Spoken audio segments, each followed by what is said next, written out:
En este video vamos a estar viendo una manera sencilla de calcular las ruedas para el tren de engranaje, en el caso de piñones helicoidales. Para este piñón tengo un ángulo de hélice de 12 grados y 30 minutos. Si es que no disponemos de un plano, también podemos verificarlo trazando una línea perpendicular al eje y hacemos rodar el piñón para que marque el ángulo de la hélice sobre la hoja. Este lo podemos verificar luego con un transportador de grados. También se puede comprobar con un goniómetro. Una vez conocido el ángulo de la hélice y sabiendo que es de 12 grados y 30 minutos, tenemos un diámetro primitivo de 35.85 y sentido derecho, procedemos a calcular el paso de la hélice. Este va a ser de acuerdo a la fórmula diámetro primitivo por pi por la cotangente del ángulo. Esto va a dar como resultado 508 milímetros. También podemos utilizar otra fórmula trabajando con la tangente, la cual vendría a ser diámetro primitivo por pi entre la tangente del ángulo, lo cual nos va a dar el mismo resultado. El valor de pi siempre va a ser una constante, y los valores de la tangente y la cotangente podemos buscarla en cualquier tabla o en una calculadora. Por eso no hay de qué preocuparse. Ya teniendo el paso de la hélice, vamos a las tablas que se ubican en el libro Cálculos de taller de casilla, ya conocidos por todos, en las páginas 260 a la 262. Hay tablas para auxilios de 1/4, de 5 y de 6 milímetros.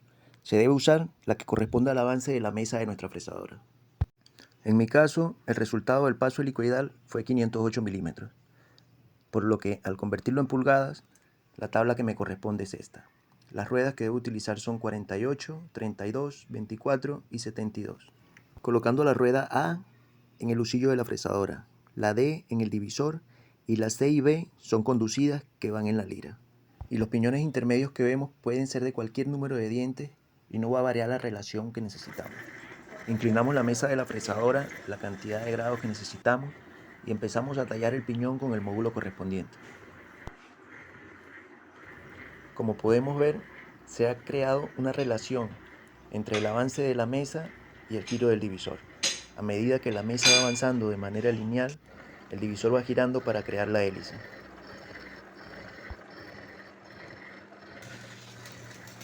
Cualquier duda que tengan, déjenla en los comentarios, o si tienen alguna manera más fácil de hacerlo, pueden comentarlo también y podemos aplicar esa manera a ver qué tal.